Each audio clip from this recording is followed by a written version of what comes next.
കാര്യങ്ങൾ പറയാനുണ്ട്. ഈ സിനിമയുടെ പുറകിൽ ഏറ്റവും കൂടുതൽ കഷ്ടപ്പെട്ടുകൊണ്ടിരിക്കുന്ന ഒരു 50-60 പേരെ കഴിഞ്ഞ 2 മാസമായി ഞാൻ കാണുന്നു. അവരെന്റെ കൂടെയാണ് താമസിക്കുന്നത്. എൻ്റെ കൂടെ തന്നെ എൻ്റെ ഓഫീസിൽ 28 സിനിമ നിർമ്മിച്ച തുപ്പിൽ എന്റർടൈൻമെന്റ്സിന് വളരെ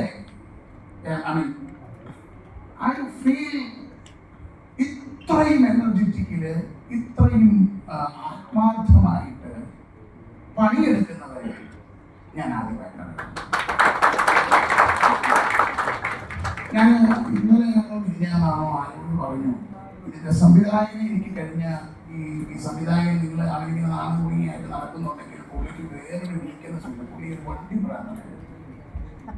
അങ്ങനെ അദ്ദേഹത്തിന്റെ വണ്ടി സംബന്ധമായി എനിക്കൊരു 15 കൊല്ലം മുമ്പ് അദ്ദേഹത്തിന് 20 കൊല്ലം. പിന്നെ ഞങ്ങൾക്ക് 2 പേർക്കും പാട്ടിനോട് ഇഷ്ടമുള്ളതുകൊണ്ട് എൻ്റെ മ്യൂസിക് കമ്പനിയിൽ വലുതാകണമെന്ന് എന്നെ പോലെ തന്നെ ആഗ്രഹിക്കുന്ന ഒരാളാണ് രതീഷ് വേല. അതുകൊണ്ട് അദ്ദേഹം ഞാനുമായിട്ട് ഇങ്ങനെ നിരന്തരം സംസാരിക്കുമായിരുന്നെങ്കിലും ഈ എല്ലാത്തിനും ഒരു സമയമുണ്ട് ദാസ എന്ന് പറയുന്നത് പോലെ ഞങ്ങൾ സിനിമ ചെയ്യാൻ ദൈവം ഇപ്പോഴാണ് ഇടവരുന്നത്. അതിന് ഒരു കാരണം എന്ന് പറയുന്നത് ഒരു പക്ഷേ ഞാൻ ഈ രാശിയിലൊക്കെ വിശ്വസിക്കുന്ന ഒരാളാണ്, ജയനാണ്. കാരണം ഞാനും ജയനും തമ്മിൽ സ്നേഹവും സൗഹൃദവും ഉണ്ട്.